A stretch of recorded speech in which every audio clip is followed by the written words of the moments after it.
नमस्कार, मी गणेश जाधव आणि आपण पाहत आहात MCN न्यूज आपल्या प्रभागात. खरं तर हा शो नाही, हा हिशोब आहे. छत्रपती संभाजीनगर महापालिकेच्या निवडणुकीची रणधुमाळी सुरू आहे. अनेक राजकीय पक्षांचे इच्छुक उमेदवार निवडणुकीच्या रिंगणामध्ये आहेत आणि यामध्ये सगळ्यात महत्त्वाचं म्हणजे या सगळ्यांसंदर्भात मतदारांना काय वाटतं, मतदारांच्या काय अपेक्षा आहे, यासाठीच त्या जाणून घेण्यासाठी आपण आलेलो आहोत. प्रभाग क्रमांक 24मध्ये आपल्यासोबत काही मतदार आहेत, आपण त्यांच्याकडे जाणार आहोत. मात्र सुरुवातीला आपण इच्छुक उमेदवारांचं यावरती काय म्हणणं, या सगळ्या गोष्टीवरती आपण त्यांच्याकडे येऊया. काय सांगाल तुम्ही इच्छुक उमेदवार म्हणून भाजपकडून निवडणुकीच्या रिंगणामध्ये आहे, काय वाटतं? मी आपल्या माध्यमातून या प्रभागातील जनतेला एक सांगू इच्छितो. 15 जानेवारीला महानगरपालिकेच्या निवडणुका होत आहे. त्या ठिकाणी या शहरासाठी भारतीय जनता पार्टीकडे एक विकासाची ब्लूप्रिंट तयार आहे. शहरे कशी बदलली गेली पाहिजे त्यासाठी केंद्राकडून आणि राज्याकडून लाखो करोडो रुपयाचा निधी या ठिकाणी गरजेचा आहे आपल्या छत्रपती संभाजीनगरसाठी. आणि त्यासाठी या ठिकाणी केंद्रामध्ये भारतीय जनता पार्टी सत्ता आहे, राज्यामध्ये सुद्धा भारतीय जनता पार्टी सत्ता आहे. आणि आपल्या शहरात जर महापौर भारतीय जनता पार्टीचा झाला तर नक्कीच या प्रभागासाठी मोठ्या प्रमाणात निधी आणता येईल. आणि जर निवडून आला तर पहिल्या 100 दिवसाचं तुमचं काम काय? रस्ते, पाणी, ड्रेनेज, ह्या सगळ्या ज्या मूलभूत गरजा आहे याच्यावर जास्तीत जास्त भर द्यायचा अगोदर. आणि त्याच्यामध्ये कशी सुधारणा करता येईल ती सुधारणा करायची. तुम्हाला काय वाटतं, तुम्ही आता उमेदवार म्हणून त्या ठिकाणी इच्छुक आहात, तर तुमचं पहिल्या 100 दिवसाचं विजन काय असेल? माझं युवकांना संधी देणे, प्रत्येक कामात हिरिरीने जे युवक भाग घेतात, सामाजिक असो राजकीय असो, त्यांना कुठेतरी डावलण्याचा प्रयत्न होतो. अशा युवकांचं एक संघटन करून वार्डाच्या प्रभागाच्या विकासासाठी आपल्याला काय करता येईल याची आमची चांगल्या प्रकारे एक संघटन आहे. त्यात आणखी आम्ही भर देऊ. आणि सगळ्यात मेन मुद्दा माझा सगळ्यात पहिले हे राहील की 100 दिवसाचं नाही, मी तुम्हाला 10 दिवसाचं एक सांगतो. 10 दिवसामध्ये आम्ही सगळ्यात अगोदर अवैध धंदे, मुकुंदवाडी प्रभागामध्ये जे अवैध धंदे आहेत, काही चरस, गांजा, बटन, अशा याच्या तरुण पिढी याच्या भरकडून चालली, नशेखोरी करत इथं राजरोसपणे काही पोलीस स्टेशनच्या हद्दीत काही लोक त्यांच्यासोबत मिळून काहीतरी वेगळे चित्र रंगवत आहे. प्रत्येक वेळेस इलेक्शन आले की सगळे एक दिवस तो दारूचा अड्डा किंवा काही बंद असतं, काही असतं, आणि बाकी राजरोसपणे सर्रास ते चालू असतं. आम्ही ते पूर्णपणे 100% बंद करणार. रस्ते, लाईट हे मूलभूत गरजा आहेत, पण ह्या कधी ना कधी हे जसे दिवस चालू राहणार. पण ह्याच्यावर कोणी ठाम भूमिका घेत नाही. तर आपण सगळ्यात पहिले तर आपण ते करणार आणि त्यानंतर बाकी वार्डाचा विकास करणार. तुम्हाला काय वाटतं? प्रभाग क्रमांक 24मधनं मी तर नगरसेवक होणारच आहे. आमचं वंचित बहुजन आघाडीचे जे काय आमचे उमेदवार आहेत ते निवडून येणार आहेत. आणि सर्वात पहिलं जे आहे प्रभाग क्रमांक 24मध्ये बदल तुम्हाला दिसेल. माझे छत्रपती संभाजी महाराजांचा जो पुतळा आहे ना, त्या आजूबाजूची जी सगळी घाण मी हटवल्याशिवाय शांत बसणार नाही. आणि मला नगरसेवक पैसे कमवण्यासाठी नाही हे करायचं. मी जे आहेत महानगरपालिकेतला जो निधी आहे तर स्थानिक म्हणजे आता प्रभाग खूप वाढला आहे, युवकांना रोजगार नाही, काय नाही, तर त्या माध्यमातून मी महानगरपालिकेतून निधी आणून सर्व ग्रामीण भाग आपलं प्रभाग क्रमांक 24मधलं महिलांचे बचत गट असतील, महिला असतील, त्यांची सुरक्षा असेल, त्यांना सगळ्यांना आम्ही काम देणार. आमचं तर काम चालू झालेलं आहे सध्या पूर्ण. तर आमची फुल तयारी आहे आणि आमचे उमेदवार घोषित झालेले आहेत. मी तुम्हाला आनंदाची एक बातमी सांगतो. प्रभाग क्रमांक 24मधनं सतीश गायकवाड यांची उमेदवारी जाहीर झालेली आहे. इथं सगळ्या उमेदवारांनी सांगावं छाती ठोकून की मी उभा आहे म्हणून. असं मला पक्षाने तिकीट दिलं म्हणून. आम्हाला असं वाटतं प्रभाग क्रमांक 24मध्ये महिला सुरक्षित नाहीत. इथले ते सत्ताधारी, आमची पहिली समस्या ही आहे की इथले जे भांडवलदार आहेत, धनदांडगे आहेत, यांचे धागेदोरे प्रत्येक इथले जे दारूचे दुकानं असतील आणि इथले जे चरस गांजा जे धंदा करणारे सर्वजण या असतील लोक, ते यांना हाताशी धरून, पोलिसांना हाताशी धरून हे कामं करतात. आणि आज हे सत्ताधारी आम्हाला सांगतायत का आम्ही इथं हे करू ते करू. अशी कोणतीही गोष्ट नाही, हे पूर्ण थोतांड आहे. कारण येणाऱ्या काळात वंचित बहुजन आघाडीचा जर नगरसेवक झाला तर प्रभाग क्रमांक 24मध्ये आम्ही सर्वात पहिले आमची जी भूमिका आहे ते सर्वात पहिले आम्ही छत्रपती शिवाजी महाराजांच्या बाजूला जे दारूचं दुकान आहे ते आम्ही सर्वप्रथम ते बंद करून टाकू. आणि जी नागरिकांची लोकांची समस्या आहे. कारण जाणता राजा महाराष्ट्राचा व स्वतंत्र भारताचा हा छत्रपती शिवाजी महाराज आहे आणि त्यांच्या बाजूला दारूचं दुकान आहे. अतिशय शोकांतिका आहे. आम्ही सर्वप्रथम ते दारूचं दुकान बंद करू व येणाऱ्या काळात जर आमचा वंचित बहुजन आघाडीचा नगरसेवक झाला तर सर्वप्रथम इथले रोड असतील, ड्रेनेज असतील, पाईपलाईन असतील व जे समजा आपले मुलं आहेत त्यांना आम्ही रोजगार देण्याचं काम करू असं मी वंचित बहुजन आघाडीच्या माध्यमातून सांगतोय. काय वाटतं, इच्छुक उमेदवार म्हणून आता तुम्ही उमेदवारी मागताय पक्षाकडनं, तर मतदारांनी तुम्हालाच का निवडून द्यावं? मतदारांनी यासाठी निवडून द्यावं की आत्तापर्यंत जे नगरसेवक या प्रभागात झालेत आणि आता जे होत आहे म्हणजे त्यांचं एक प्रकारे त्यांचं काम बघितलेलं आहे आणि आम्ही तरुण असताना आम्ही ज्या पद्धतीनं काम करू शकू, ज्यानंतर आधुनिकता आम्हाला ह्या माध्यमातून आणायचे आहे. जसं शिवसेनेचं एक ब्रीद आहे आमचं, सामान्य लोकांच्या न्याय हक्कासाठी अगदी आक्रमकपणे लढणारी संघटना म्हणजे शिवसेना आणि शिवसेनाचं ब्रीदच आहे सेवा, सुरक्षा आणि विकास. रस्ते, वाटर, गटर, मटर ही तर मूलभूत सुविधा आहे. आम्ही याच्याही पुढे जाऊन या मुकुंदवाडी प्रभागामधला संमिश्र जो भाग आहे या भागामध्ये काम करत असताना इथं मुख्य जो रस्ता आहे मुकुंदवाडीचा तो अगदी कोंडलेला आहे आणि तो रहदारी मुक्त करायचं काम आम्ही सर्वप्रथम जे 100 दिवसाचं तुम्ही विजन सांगितलं त्यामध्ये आम्ही ते करू, जेणेकरून एखादी घटना जर या भागात घडली तर त्या घडलेल्या ठिकाणी शासकीय ज्या योजना, शासकीय जे अग्निशमन आहे ते येऊ शकत नाही आणि अत्यावश्यक सेवा म्हणजे ॲम्ब्युलन्स यालाही जागा नसती. तर ह्या रहदारीचा आम्ही 100% ती मोकळी करण्यासाठी आम्ही प्रयत्न करू. आणखी देखील काही कार्यकर्ते आपल्यासोबत आहेत, इच्छुक उमेदवार आहे, मतदार आहे, आपण त्यांच्याकडे पण जाणार आहोत. काय सांगाल, काय वाटतं? मी रामचंद्र नरोटे, माझी पत्नी इच्छुक उमेदवार आहे कमल नरोटे. आमच्या भागामध्ये 2005ला अंबिकानगर वार्ड अस्तित्वात आला आणि बदनापूरचे लाडके आमदार नारायण भोकुचे प्रथम तिथं नगरसेवक झाले, नंतर ते मुकुंदवाडी वार्डात झाले आणि 2010ला अंबिकानगर वार्डामध्ये माझी पत्नी कमल नरोटे या नगरसेविका झाल्या. 2015ला माझी पत्नी मुकुंदवाडी वार्डामध्ये निवडून आली आणि आम्ही या भागाचा प्रचंड विकास केला. कारण की शहरात जेवढा विकास नसेल झाला तेवढा या आमच्या दोन्ही वार्डात मुकुंदवाडी आणि अंबिकानगर वार्डात झाला. आम्ही 15 ते 20 ते 25 कोटीचे कामं केले. या भागामध्ये पाणी नव्हतं गोरगरीब नागरिकांना. दलित वस्तीमधून आम्ही 25-25, 50-50 लाख रुपये महाराष्ट्र शासनाकडून आणला आणि पाईपलाईन करून लोकांना पाण्याच्या पाईपलाईन नळा जोडून दिले आणि येथून पुढं सुद्धा आम्ही निवडून आल्याच्या नंतर 100 दिवसात तर नाही पण 10-20 दिवसात जे कामं पेंडिंग पडलेले ते आमच्या मोदी सरकारच्या माध्यमातून व देवेंद्रजी फडणवीस साहेब यांच्या माध्यमातून आम्ही या भागात प्रचंड विकास करू व निधी खूप मोठ्या प्रमाणात आणू. त्यामुळं या प्रभाग क्रमांक 24 मधील सर्व जनतेला विनंती करतो की भारतीय जनता पार्टीचे चारी उमेदवार निवडून द्यावे ही विनंती. एक महिला उमेदवार म्हणून तुम्ही इच्छुक आहात.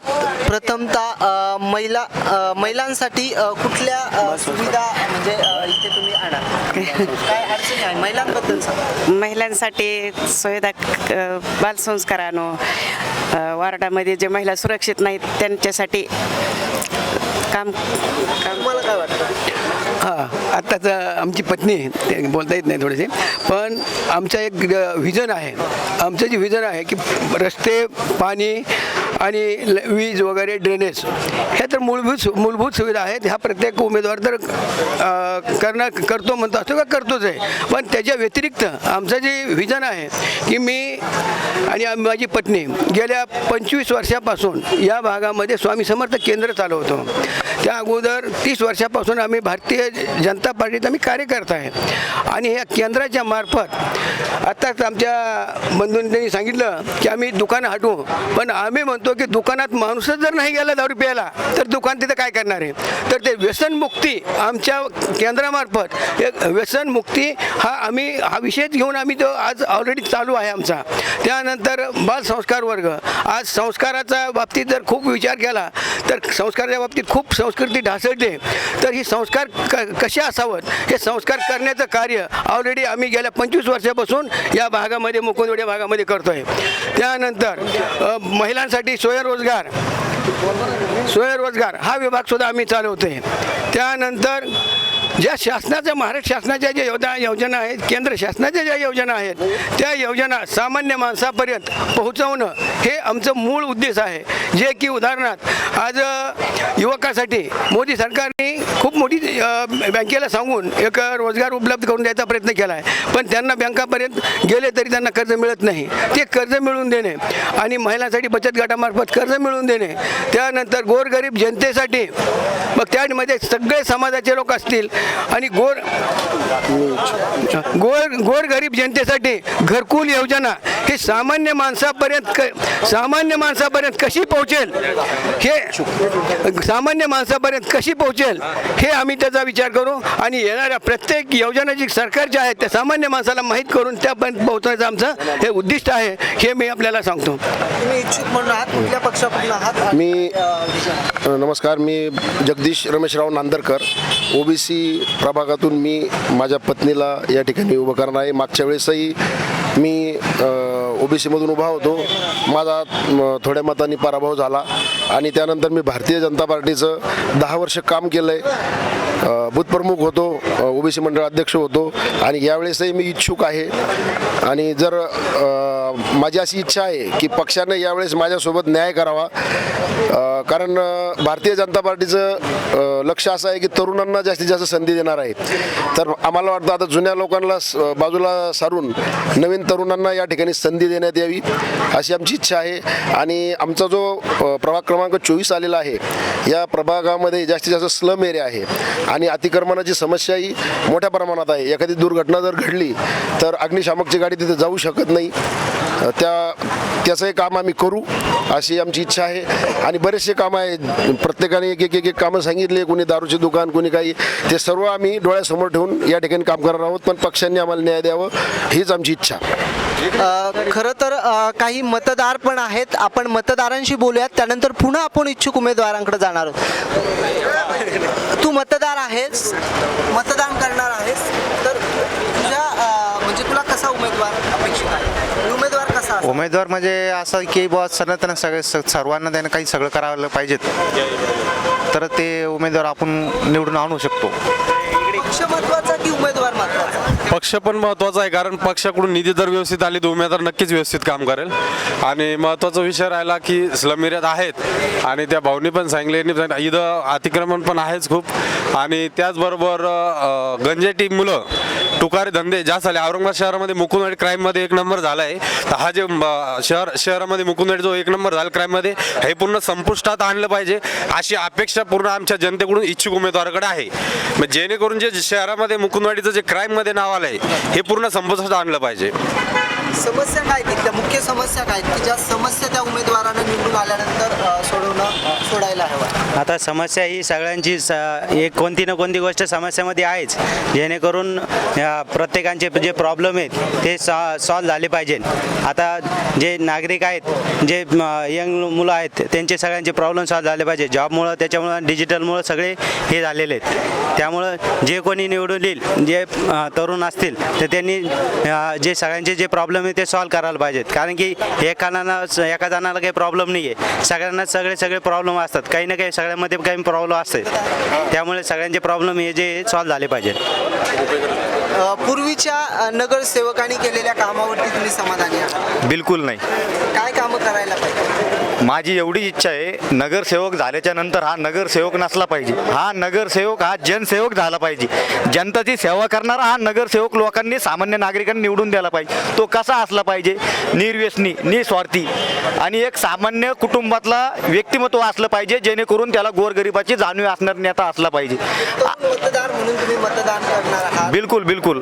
तर मी अशा मतदाराला मतदान देणार जो एक वंचित घटकाकडून उभा आहे, आपल्या वंचित बहुजन आघाडी पक्षाकडून उभा आहे. आणि माझं एवढंच म्हणणं आहे की आजच्या काळामध्ये नगरसेवक निवडून आल्याच्या नंतर नगरसेवक फक्त 5 वर्षानंतरच जागा होतो. तर असा नगरसेवक जनतेने नाकारला पाहिजे. एका सामान्य कुटुंबातल्या व्यक्तीला संधी दिली पाहिजे. आणि जी आपल्या वार्डामध्ये नशाखोरी, अवैध दारूचे धंदे, हे सगळ्यात पहिलं मी जेवढेही कोणी उमेदवार असतील त्यांना ठामपणे सांगतो की आपण 5 वर्ष निवडून आल्यानंतर आपण या धंद्याकडे कानाडोळा करतो. ही पूर्णपणे दुर्दैवी बाब आहे. नगरसेवक, मी पुन्हा एकदा सांगतो, नगरसेवक हा जनसेवक असला पाहिजे, जनतेचे प्रश्न सोडवणारा असला पाहिजे. आणि प्रभाग क्रमांक 24 मधून एक असा प्रेमळ माणूस आम्ही उभा केलेला आहे, सतीश भाऊ आसाराम गायकवाड. आणि निर्व्यसनी माणूस आहे, निस्वार्थी आहे. आणि बिलकुल जनता, मला असं ठामपणे मी माझं व्यक्तिगत मत मांडतो की जनता यावेळेस 100% एक जनसेवकाला निवडून देणार आणि वंचित बहुजन आघाडीचा प्रभाग क्रमांक 24 मधून नगरसेवक होणार. मतदाता आहे आणि पक्ष पण तेवढाच महत्त्वाचा आहे आणि उमेदवार पण तेवढाच महत्त्वाचा आहे. उमेदवार कोणता? इच्छुक उमेदवार आहे. 100 दिवसाचं विजन काय? 100 दिवसाचं विजन हे आहे की गेले 2012 पासून 13 पासून इथल्या काही प्रभागात अनेक पक्षाचे नगरसेवक होते, सत्ताधारी नगरसेवक होते, बिना सत्तेचे नगरसेवक होते, पण इथल्या काही प्रभागात पाण्याचा प्रश्न अजून काही मिटलेला नाही. दुसरी गोष्ट, अनेक दिवसापासून इथं भाजी मंडी आहे आणि या भाजी मंडीच्या विभागात अनेक महिला तिथं भाजी घेण्यासाठी येत्या, अनेक विक्रेते महिला आहेत किंवा जेंट्स आहेत आणि त्या ठिकाणी 2-2 वेळेस तिथं शौचालयाचं उद्घाटन होऊनही त्या ठिकाणी शौचालय आतापर्यंत सुद्धा उभा केलेलं नाही आहे. ही खरं जर म्हणलं तर ही सर्व अगोदरच्या नगरसेवकासाठी ही शोकांतिकेची बाब आहे असं मला या ठिकाणी सांगायचं आहे. कारण यावेळेस आम्ही यासाठी उभा आहोत की जनतेचे प्रश्न आम्ही बाहेरून सोडू शकत नाही, कारण आम्ही अनेक आंदोलनं केले, पण आंदोलनं करून सुद्धा महानगरपालिका प्रश्न सोडून घेत नाही, काऊन का नगरसेवकाची दाब असतो. या ठिकाणी प्रत्येक पक्षाचा नगरसेवक होता, BSP, काँग्रेस, भाजप, सेना सगळ्याचे नगरसेवक होते, पण बऱ्याचशा समस्या अजून मिटलेल्या नाही आहेत. त्याच्यामुळं आनंदराज आंबेडकर, रिपब्लिकन सेना व शिंदे गट युतीमधून आम्ही यावेळेस इलेक्शनला सामोरे जाणार आहोत. वंचितचा असा आरोप आहे की भाजपचं देखील सरकार होतं आणि शिवसेनेचं पण होतं, मात्र अद्याप देखील प्रश्न या ठिकाणी जसं आता आपण एखादा उदाहरण घेऊ मुकुंदवाडीच्या देशी दारूच्या दुकानाचं. जसं आपण दुकानाला परवानगी द्यायला जी प्रोसेस आहे तशी बंद करायला सुद्धा एक प्रोसेस असते. आम्ही उपमुख्यमंत्र्याकडे ती तक्रार केली ती त्या दुकानासंदर्भात. त्याचा नियम असा आहे की 51% महिलांच्या ज्या वार्डात ती दुकान आहे 51% याचं निवेदन आम्ही राज्य उत्पादन शुल्कला, त्या सह्याचं निवेदन आम्ही राज्य उत्पादन शुल्क दिलं. त्यानंतर त्यांनी या ठिकाणी महानगरपालिकेत मतदान घेतलं सगळं त्या दुकान बंद करण्यासाठी, आडवी बाटली उभी बाटली. तर काही लोक, आता त्या वार्डामध्ये प्रॉब्लेम असा होता की इकडच्या लोकांना त्रास होता आणि सारा कासलीवाल पार्क तिकडच्या लोकांना त्रास नव्हता, ST कॉलनी वगैरे, आणि ती त्या वार्डात दुकान होती संत ज्ञानेश्वर कॉलनी वार्डात. इकडचे लोक मतदानाला आले आणि ती 51% पूर्ण झालेली, ती मतदान प्रक्रियाच फेल गेली. आता परत प्रयत्न करू. हे खोटं आहे, हे स्पष्टपणे खोटं बोलणं आहे. मुळात तुमच्याकडनं जर तुमच्याकडे मर्यादा आहे, तुमची तुम्ही म्हणता 51% पाहिजे, 49% पाहिजे, तितकी मर्यादा तुमच्याकडे नाही, तुम्ही आडवी बाटली करायला तिथे गेले कशाला? याचा अर्थ काही नाही का तुम्ही खोटं बंगाले जाणून बुजून सांगून साठं डोटे तुमचं. मुळात तुम्हाला खरं दारूचा अड्डा बंद करायचा होता का, हा मुळात सगळ्यात पहिला प्रश्न आहे. जर तुमची खरंच इच्छा होती, तुम्हाला रोखलं कोणी? केंद्रात तुम्ही, राज्यात तुम्ही, महापालिकेत तुम्ही. अरे तुम्ही कुठं नाही आहे, तुम्हाला रोखलं कोणी? मग सांगा ना तुम्ही इतकं दाव्याने सांगतायत की जनता आमच्या सोबत आहे, अमुक आहे, धमुक आहे, मग का बंद झाला नाही? गेली कित्येक वर्ष आम्ही याचा पाठपुरावा करतोय, हे अवैध बंद झाले पाहिजे, त्याला कुठेतरी आळा घातला पाहिजे. कार्यक्रम झाला ना, आडिओ बाटलीचा कार्यक्रम झाला, त्याच्यावर प्रोसेस झाली, मतदार झालं, मग बंद का नाही झाला? हेच भैयाला विचारतोय. मतदानाला आले नाही लोक, 51% जे महिला असतात ते लोक पूर्ण नाही. तुम्ही मतदानाला पैसे देऊ तशी तर काय नाही आणले. ते तर प्रोसेस ती आली पाहिजे, तिथं तर आम्ही पैसे देऊ शकत नाही, गरीब माणसं आहे आम्ही. तुम्ही पैसे देता, याचा अर्थ तुम्ही BJP वाले पैसे देऊन मतदान करता. हे सगळे जे आहे ना विरोधकांचे सगळे नाटकं चालू आहे. तुम्ही फक्त एक संधी वंचितला द्या. आता हे नाही आले, ते नाही आले, रात गए बात गए, अब नया भिडो नया राज, फक्त वंचित बहुजन आघाडी. जो दारूबंदीचा विषय होता ना, ज्यावेळेस तत्कालीन नगरसेवक, आता जे बोलले ते तत्कालीन नगरसेवक होते, चालू याच्यामध्ये त्यांनी केलं नाही, आणि ज्यावेळेस करायचा प्रयत्न केला त्यावेळेस त्यांच्याकडे सत्ता नव्हती, आणि लोकांच्या मनात काहीतरी घर करण्यासाठी केलेला तो एक म्हणजे स्वार्थापायी एक कार्यक्रम राबवला की त्याच्यातून आम्ही पुढे येऊ का. कारण की हे सामान्य जनतेला भलेही माहीत नाही की आडवी बाटली उभी बाटली कशी केली जाते, पण उगा तरी लोकांच्या मनात काहीतरी पेरण्यासाठी आलं आणि त्याच्यामध्ये त्यांचा काहीतरी आर्थिक व्यवहार होता असं आपण त्याला समजूया. एक महिला उमेदवार म्हणून निवडणुकीच्या रिंगणात मध्ये आहात. बाकी उमेदवारांचं तुम्ही ऐकलंच असेल की सगळ्यात महत्त्वाचं म्हणजे मद्य विक्रीवरती या ठिकाणी चर्चा सुरू आहे. महिला म्हणून याकडे कसं बघता आणि काय काम कराल? मी आज प्रभाग क्रमांक 24 मी मीराताई चव्हाण आणि पक्षाला उमेदवारी यासाठीच मागते की महिलांचे छोटे मोठे काय जे असतील समस्या असतील त्या समस्या सोडण्यासाठी आज मी प्रबळपणे महिलांच्या पाठीशी राहील. आणि महिला ही एक महिलांपर्यंत जाऊ शकते. तिच्या काय समस्या असतील, वार्डातल्या असतील, कुठल्या असतील, वैयक्तिक असतील, आणि महिलांच्या समस्या सोडताना मी हा विचार नाही करणार की बाबा मी कुठल्या पक्षाची, पक्ष कुठलाही असला तरी महिला म्हणून महिला सक्षम करण्याचं काम मी पहिले करील. महिलांना काय वावरताना आता काही ठिकाणी बऱ्याच ठिकाणी मुलं नशा करून उभं राहतात, लेडीज ड्युटीहून येतात, मुली कॉलेजहून येतात. त्यावेळेस असा प्रसंग असतो की जीव आईवडिलाचा जीव तोपर्यंत भांड्यात पडलेला नसतो, कारण मुलगी जोपर्यंत सुरक्षित घरी येत नाही तोपर्यंत ही सगळी भीती असते. असं काही आहे का? निवडणुका जवळ आल्या गोष्टी आपण हे केल्या पाहिजे, नंतरच करा. असं काही का? विदाऊट नका काय करू शकत नाही. आमदार कुणाचे मला एक मिनिट सांगा, आमदार कुणाचे येतात, सत्ता कुणाची आहेत, आहे कोणाची? मला काय म्हणायचं आहे, तुम्ही नगरसेवक झालेल्या गोष्टी करणार आहेत का? त्याच्या अगोदर करणार आहेत का? ताई साहेब तुम्ही म्हणताय ना, काही नाही तुम्ही सभासाहेब म्हणून करू शकता. ते काम आहे 100%. भैया ह्या गोष्टी आम्ही आज पण करतोय. फक्त एक महिला उमेदवार म्हणून आज मी नगरसेवक झाल्यावर सक्षमपणे काम करू शकते. आमच्या माहितीच तो सगळ्यात महत्त्वाचं म्हणजे या ठिकाणी महिला स्वच्छतागृह असायलाच पाहिजे. भूमिपूजन झालंय. काही कारणास्तव राहिला आता ते कम्प्लीट होईल. ह्या वेळेस आम्ही ज्यावेळेस निवडून येऊ त्यावेळेस महिला आवाज उठवू की आम्हाला स्वच्छतागृह पाहिजे. आणि आताही आम्ही महिला सुरक्षेसाठी काम करतो, महिला म्हणून करतो, भाजपच्या महिला म्हणून काम आमचं कार्यरत की जेव्हा आम्ही निवडून येऊ, आम्ही निवडून नाही आलो म्हणजे आम्ही काही करणार नाही. तुम्ही सगळे लोक बघतायत, ही भारतीय जनता पार्टीचं खरं रूप आहे. जर तुम्ही आम्हाला मतदान केलं तर आम्ही तुमच्यापर्यंत देऊ. तुम्ही मतदान नाही केलं, तुमच्या सुखात नाही, तुमच्या दुःखात नाही, आम्ही कुठे राहणार नाही. ताई तुम्ही स्वतः बोलले आता, आम्ही महिला कार्यकर्ते, आम्ही घरात बसणाऱ्या महिला नाहीये. आमचं कार्य चालू आहे आणि आजही करतोच आहे. जे नगरसेवक आहे त्यांचे आहे का? आमच्या वार्डामध्ये काँग्रेसचे नगरसेवक आहे, आमच्या वार्डामध्ये पाण्याची समस्या आहे. महिला जातील कुठे जातील? बघा, आपण इथं ऐका ना, तुम्ही आरामशीर घ्या. एक काम करा ना, तुमच्या दिवशी त्यानं बोला इकडे सगळ्यांना. नगरसेवक झाल्यानंतर करणार. मी बी इच्छुक उमेदवार आहे. प्रभाग क्रमांक 24 मधून माझी मिसेस मुक्ता ठोबे या इच्छुक उमेदवार आहेत. आणि ज्याची दारू दुकान देण्याचं काम पहिलं कोणी केलं? काँग्रेस सरकारने केलं. ते आता आम्ही इलेक्शन झालं 100 दिवस बंद करण्याचं काम करू. नाही, महिला विशेषतः म्हणजे महिला आमदार आहे इथं. महिला आमदार झालेला आहे. महिला आमदाराने प्रश्न सोडायला पाहिजे. ते महिलाचे जे प्रश्न आता मला 1.5 वर्ष झालेलं आहे. उमेदवार म्हणून तुम्ही इच्छुक आहातच. हो. तर पहिल्या 100 दिवसाचं व्हिजन काय असणार?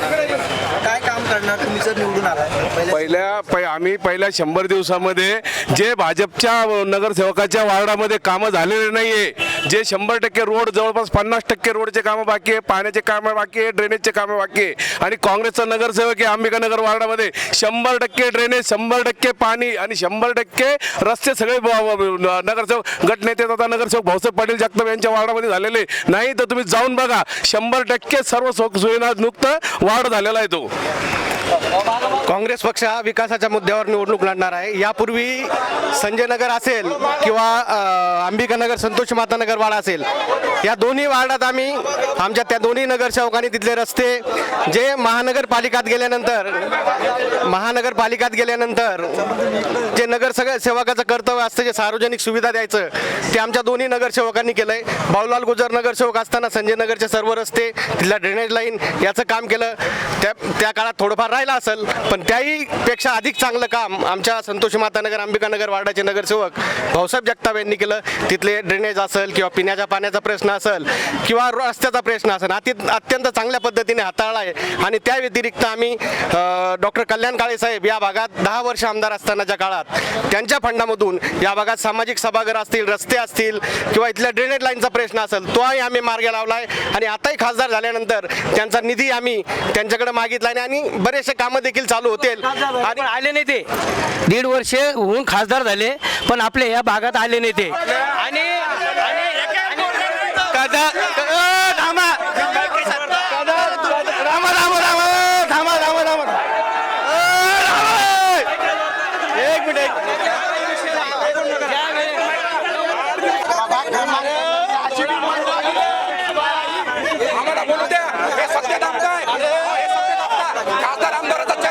जगताप म्हणले की कल्याण काळे साहेब गेले 1.5 वर्ष आले काहीतरी आम्हाला दिसले नाही. मी त्यांना सांगतो, त्यांच्यासोबत पूर्ण भारतीय जनता पार्टीला पण सांगतो की तुम्ही डोळ्याला ना गॉगल लावून घ्या. आता तुम्हाला रावसाहेब दानवेची दिसायची सवय होती ते आता तुम्हाला भविष्यात बी दिसणार नाही कधी. इथून पुढं फक्त ना फक्त महाविकास आघाडीचेच उमेदवार दिसतील. आणि राहिले कल्याण काळे साहेब गोष्ट करता आता काय यांना खोटं बोलायची सवय यांची ही पार्टीच खोटारडी आहे. नेहमी कुणाचं सुख असू द्या दुःख असू द्या कल्याण काळे साहेब इथं नेहमी होते आहे आणि भविष्यात पण राहणार म्हणजे राहणारच आहे. एक जर यांचं म्हणणं तसं आहे तर मग जनता आम्हाला निवडून का देते? भाजपला जनता निवडून का देते? जर यांचं म्हणणं आहे पार्टी खोटारडी तर मग भारतीय जनता पार्टीला मतदान का होतंय? गल्लीपासून दिल्लीपर्यंत भारतीय जनता पार्टी का वाढतीये? हे म्हणतात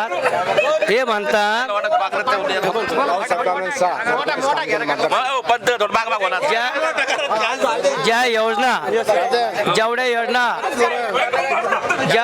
योजना भारतीय जनता पार्टीच्या काळात आल्या तेवढ्या योजना काँग्रेसच्या काळात आल्या नाही. केंद्रातली योजना, महाराष्ट्र राज्यातली योजना हो जेवढा भारतीय जनता पार्टी विकास केला तेवढा आतापर्यंत कोणत्या पक्षाने विकास केला नाही. याने फक्त योजनाचे नाव चेंज केले. राजीव गांधी जीवनदायी नाव चेंज केलं, बाकी तर काहीच केलं नाही. काँग्रेसच्या योजना फक्त यांना तेच ठेवल्या, फक्त नाव चेंज केले. नाव चेंज करून योजना आहे त्याच योजना आहे, सगळ्यात तेच योजना आहे. एक बी योजना अशी नवीन आलेली नाही त्यांनी. एक मिनिट, माझं असं विकासाच्या मुद्द्यावर बीजेपीकडे कोणतंही उत्तर नाहीये. तुम्ही सगळे यांना फक्त जाती धर्माचं, हिंदू मुसलमान पाकिस्तान जिहाद याच्यावर प्रश्न विचारा, याचे उत्तर तुम्हाला याचे उत्तर फक्त त्यांच्याकडे भेटेल. विकासाच्या मुद्द्यावर विचारलेल्या प्रश्नाचे उत्तर एकही उत्तर ते देऊ शकत नाही. त्यांना तुम्ही फक्त धर्म जात पंथ यस तुम्ही जसे आवडत एक नंबर. बीजेपीचे माणसं आहेत ते स्वतः कबूल झाले गुंडागर्दी लोकसभा विधानसभा एक मिनिट हे पहा वंचित एक मिनिट भारतीय जनता पार्टीने हे पहा भारतीय जनता पार्टी गुंडागर्दी कधीच करीत नाहीये. भारतीय जनता पार्टी गुंडागर्दी करत नाही. भारतीय जनता पार्टी बोलू नका. भारतीय जनता पार्टी गुंडागर्दी कधीच करत नाही. हे शिवसेना असो किंवा हे असो, हे फक्त गुंडागर्दी करणे, दंगली करणे, जातीवाद करणे हे काम यांनी केलेत. आतापर्यंत कुठल्याही योजना खालपर्यंत येऊ दिले नाहीत. गेल्या 25 वर्षात ऐका ना साहेब, गेल्या 25 वर्षात गेल्या 25 वर्षात ही सेना मोठा भाऊ म्हणून हे वावरत होते. हे म्हणत होते आम्ही त्यांचे लहाने भाऊ आहे आणि शिवसेना आमची मोठा भाऊ आहे, हेच म्हणत होते इतके दिवस. आणि आज ते त्यांना गुंड वाटायला लागले. ते आज ऐका ना, ते भाजपवाल्यांना ते आज गुंड ते वर डोक्यावर. एक मिनिट, गुंडागर्दीवर मला जसं म्हणते सगळ्यात जास्त गुन्हे दाखल झालेले यांच्या पक्षात. अरे यांचा अमित शहा तडीपार होता, तो सगळ्यात मोठा गुंड आहे. सगळ्या भ्रष्टाचाराचे गुन्हे यांच्यावर आहे. यांचे किरीट सोमय्याचे उघडे पागडे भोवळे व्हिडिओ व्हायरल झाले. सगळ्यात पहिले गुंड तर हेच आहे. बघा ऐका, फक्त ऐका, मला ऐका, शांत बोलू द्या. बघितलं ना गोंधळ, बघितलं का गोंधळ, बघितलं खूप गोंधळ करतायत. भारतामधला एकमेव ज्या पक्षाला शिस्त आहे वंचित बहुजन आघाडी. बघितलं ना हा गोंधळ, अहो तुम्ही आम्हाला बोलायला सुद्धा संधी देत नाहीयेत. मला या प्रभागाचा नगरसेवक व्हायचंय, कशासाठी व्हायचंय? आमदार नाही आला, खासदार नाही आला, समस्या बघायला काय? अहो खूप घाबरलेत लोक या प्रभागातील. हा आम्हाला महिलांसाठी जनतेसाठी लढायचंय. एक मिनिट. हॅलो, आपल्यामध्ये एक म्हण आहे, सो बाका आणि एकलिका. विषय चालला होता कल्याण काळे साहेबांनी निधी किती दिला आणि अनुराधा ताईंनी निधी किती दिला हे कागदावरती बघा. फक्त बोलाची कडी आणि बोलाचा भात होत नसतो, त्यासाठी त्या निधीचा बघा तुम्ही. काय आरोप प्रत्यारोपांचा पाऊस आपण बघितलाच. मात्र या सगळ्यांसाठी महत्त्वाचं म्हणजे खरंच विकास झालाय का हो हा प्रश्न अद्यापही अजून अणुउत्तरित आहे. खरं तर आता हे उत्तर आणि हे प्रश्न कॅमेऱ्यावर थांबणार नाही, तर याची उत्तर मिळवणं आता ही आमची जबाबदारी आहे. पुन्हा भेटूया पुढच्या प्रभागात. तोपर्यंत पाहत राहा MCN न्यूज.